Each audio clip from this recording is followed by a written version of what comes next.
రైతుల కష్టాన్ని ప్రతిపక్ష పార్టీలు రాజకీయాలకు వాడుకోవడం దౌర్భాగ్యమన్నారు మంత్రి తుమ్మల. ఏ రాష్ట్రంలో లేని విధంగా తెలంగాణలో అన్ని పంటలను ప్రభుత్వం కొనుగోలు చేస్తోంది అని అన్నారు. గొడౌన్లలో ధాన్యాన్ని క్లియర్ చేయాలని కోరినా కేంద్రం సహకరించడం లేదని విమర్శించారు.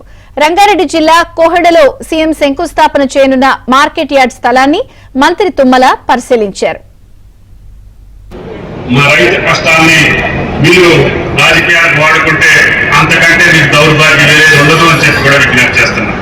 కాబట్టి రేపు మార్కెట్కి సంబంధించి ఈ యొక్క తెలంగాణ రాష్ట్రంలో మార్కెటింగ్ శాఖ అన్ని ధాన్యాలు మీరు వదిలేసినటువంటి మొక్కజొన్న కానీ, మీరు కాదన్న జొన్నలు కానీ, సోయా కానీ, సన్ఫ్లవర్ కానీ, కందులు కానీ, మినుములు కానీ, పెసర కానీ ఎంఎస్పీ ధరకి కొనుక్కుంటున్నటువంటి ఏకైక ప్రభుత్వం తెలంగాణ ప్రభుత్వం, రేవంత్ రెడ్డి గారి ప్రభుత్వం.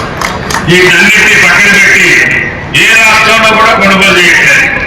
అయినా సరే మా రాష్ట్ర ప్రభుత్వానికి భారమైనా, ముఖ్యమంత్రి గారికి ఇబ్బంది ఉన్నా ఒత్తిడి చేసి ఈరోజు రైతు పంటలన్నింటినీ కొనుగోలు చేసి వాటిని మాకు నిల్వ చేయడానికి కూడా వేరే హౌసింగ్ ద్వారా కనీసం క్రియేట్ చేయమంటే కూడా కేంద్ర ప్రభుత్వం సహకరించకపోతే పక్క రాష్ట్రాల్లో గోడౌన్స్ కూడా రెంట్కి తీసుకొని మా రైతులను కాపాడుకుంటారు.